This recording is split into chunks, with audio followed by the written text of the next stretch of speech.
mistake many people make is they just have the bells too far in front of them, like this.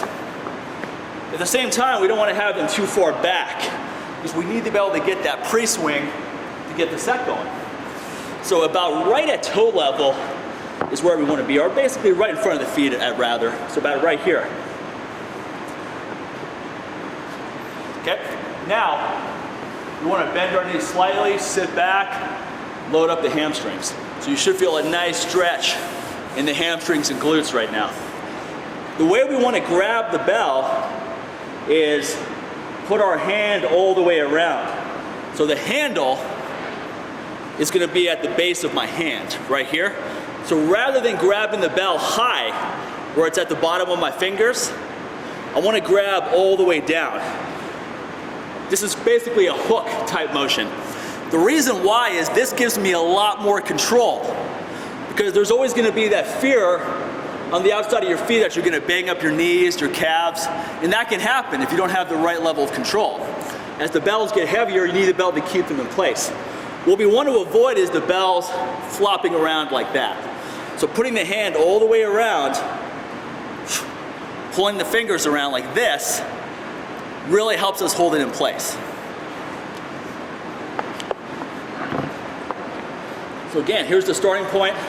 Put your hands all the way in, hook them around. Now we're going to swing it back just past the feet. So don't swing it all the way back here. This is the last tip before we start working on it. What we don't want to do is swing it all the way back like this, because now we're generating all this power that's going to come right into our calves. We want to generate enough to get the motion going. So I let the bells go about just past my calves, about right here, and then I reverse.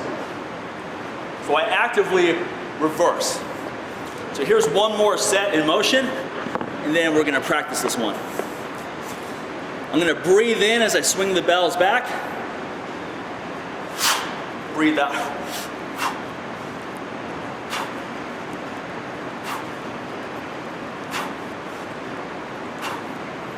Okay.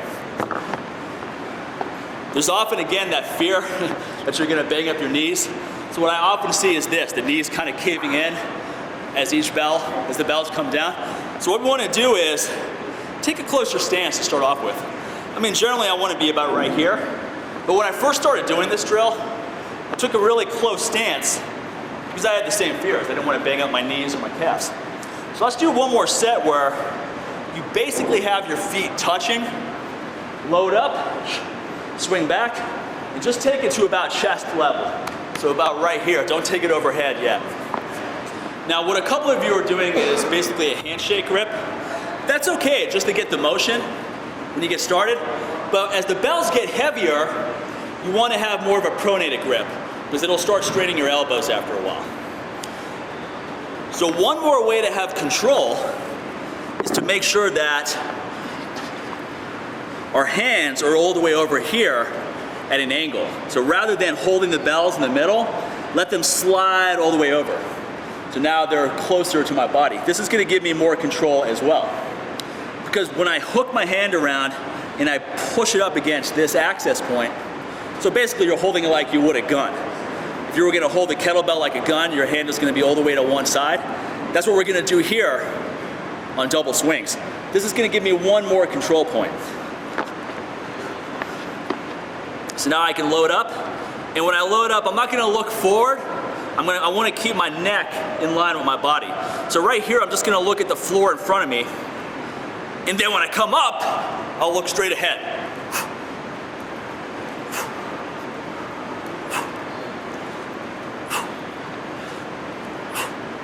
Okay? So when you hook your hands, it's almost like the bell has become an extension of your arm, where they're just staying in line with your forearms in every single rep. Let's do one more set of 5 based on that. Pronated grip, hands all the way to one side, swing to chest level, load up the hamstrings. Good. For my body type, I find this works way better. For double swings, for cleans, I actually like to swing between the feet. It's not going to be every single move. But for double snatches, which we're going to work on shortly, I also like this one more, because I can really jam those bells overhead. But each body type is different. So if you find that double swings between your feet just feels much more comfortable, And for those of you that train clients, this is just more tools to have in your toolbox, because you're gonna find those people. You're gonna find people that this is really uncomfortable and they need to swing it out in the sides. Then you're gonna find other people where it just doesn't fit for whatever reason. And you can have them swing in between the feet, okay? So has everyone finished up their set? Okay, good. Any questions about this exercise? This one, you can really take it into high rep territory. So once you feel like you have the technique down, for cardio, for example, you can do 10 sets of 10 on double swings, and then in between each set, do 25 Hindu squats. You're gonna have a really good leg workout. Your legs are gonna be smoked, strong. You're gonna tighten up the hamstrings, your quads are gonna get stronger. So should you have a lat contraction when you swing the bells on the way back, I really don't feel like you need to have a lat contraction at all, honestly. And I figure that any kind of tension is gonna slow down the motion, and it's also gonna make you fatigue faster. So you really wanna be able to get to the point where you're pretty loose. So even when I'm doing double swings with 88s or 97s, it's still coming down pretty loose. Because when you contract the lats, you tend to slow down that motion, and that's gonna give you less energy coming up. So even when I press, I like to rapidly let it come down and then fire it back up, rather than contracting the lat and bringing it all the way down. And it's not an issue of that's wrong and this is right. It's just an issue of when it comes to performance, I want to have every edge I can get.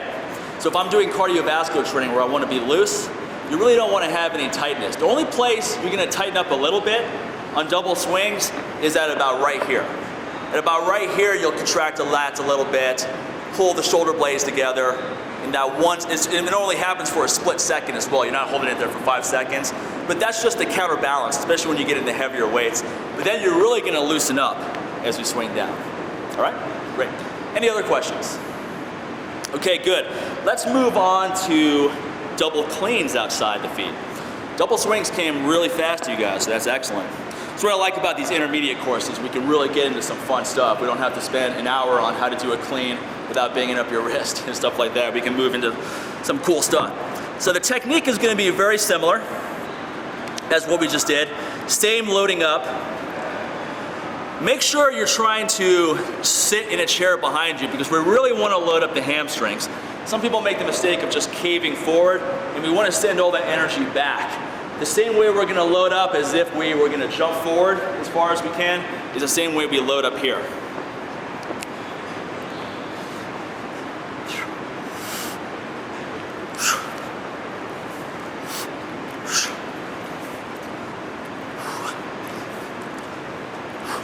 Okay, from another ankle.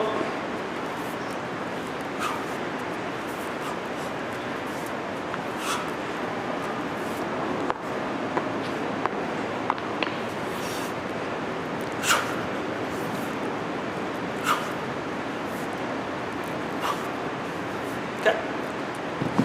So all you guys know how to clean. You know how to do one-arm cleans, you know how to do doubles. Now we're gonna do the same thing here. So we're gonna swing it back. Once the elbows come forward, we're gonna get our hands around the bells and go right into that clean and catch it on top. Let's try just 3 reps of this one to start. So one thing you can find is when you do double cleans or swings outside the feet, you don't have to generate as much power as when it's in between your feet, because he's got long legs and all that. So this kind of exercise is gonna work well for his body type. On this one, what happens is it starts becoming a curl for a lot of people, where they're kind of curling it up like that. And we still want to use the same technique we use normally, where I want to open up my hand and get it around. Okay?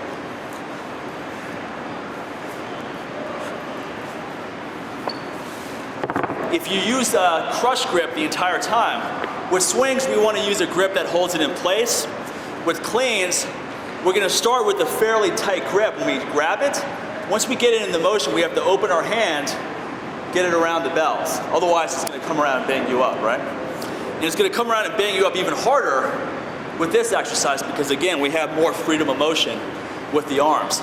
So now we really have to control the energy and not use more than is necessary. So right here, I'm just gonna grab the bells normally, just like the way any of you guys would do in your own workouts. We're not gonna hook all the way around on cleans. We're just gonna grab it. Swing it back slightly, open the hands, bring it right around.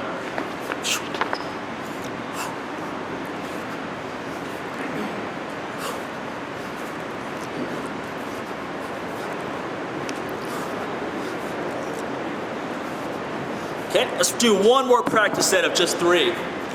Now again, here's what you're gonna find. As you play around with these moves, you may find, okay, I don't like it on the outside with double swings, but I like it with cleans on the outside. Or, I really like the double swings, but cleans on the outside doesn't feel comfortable. Play around with the different moves and see what's right for your body type, but keep this stuff in your arsenal, especially for those of you that train other people. Because you're gonna find that some clients just have frustration with certain moves that are just not good for their body type. And then you just change a few things around and bam, it opens up for them. Exercises that were completely uncomfortable all of a sudden become comfortable. I've had a lot of people that had a hard time with double swings in between the feet. They just couldn't get past waist level. It just wasn't a comfortable move for them. Once we started doing it on the outside of the feet, it really clicked. It really came together. All right? So now what we're gonna do is, we're gonna do a clean and press on the outside. So we're gonna clean the bells, press it overhead.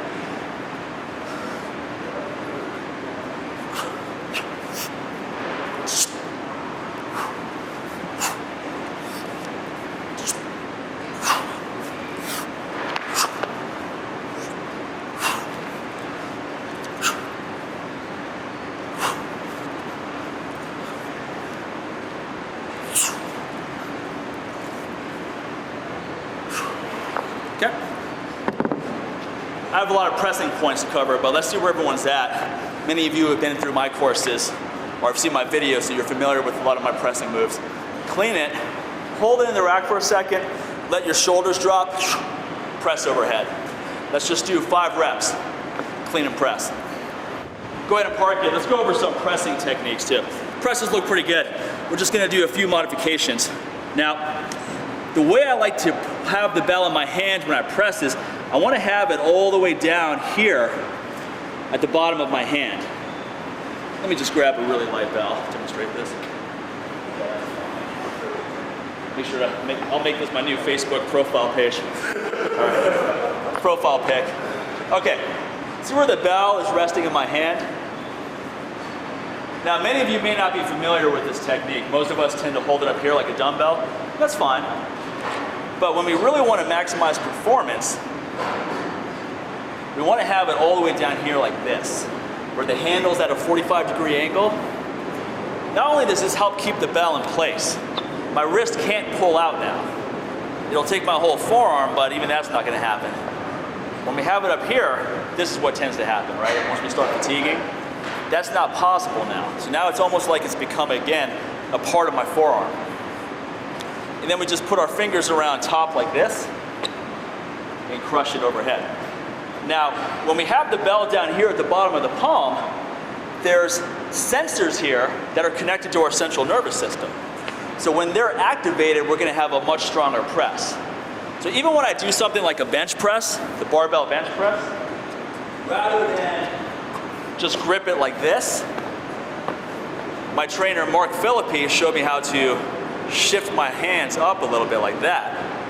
So it's pushing against the bottom of my palm, and you'll be shocked what a difference this makes. Going from here to here like this makes a world of a difference. You make a much stronger mind-body connection. So it's a similar principle with kettlebell training. We always want to have the tension right here at the bottom of our hand. That's what's going to give us the most power generation. So let's do one kettlebell press. And you can swing it in between the feet, I don't care on this one, where we just focus on this hand grip. So here's what it's gonna look like. See where the bell is resting? All the way down, the bottom of my hand in a 45-degree angle. And now, it becomes like a palm strike, where I can just fire it all the way overhead.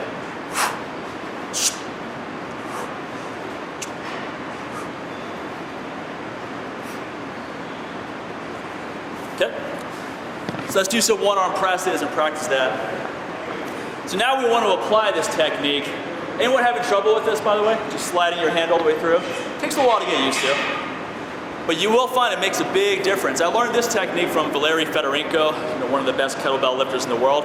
And the guys who compete in the sport, this is where they want to have the bells because it just gives them the most control and allows them to rest in the rack more efficiently. But I also find that even for stuff that's non-kettlebell sport related, like pressing and so forth, it gives you much more power on each repetition. And you find that each repetition looks solid rather than starting to decline. Sometimes when you do a 5-rep set, rep 5 doesn't look anything like rep 1. When you get your hand in the right position, you'll find that you have control for a much longer period of time. So it's pretty cool. It's pretty cool when it clicks and it starts happening. So let's try doing some double clean and presses again. And what I want you to do is really focus on sliding your hands through. So here's how I grip it in the beginning. Swing it back, slide all the way through, press, slide.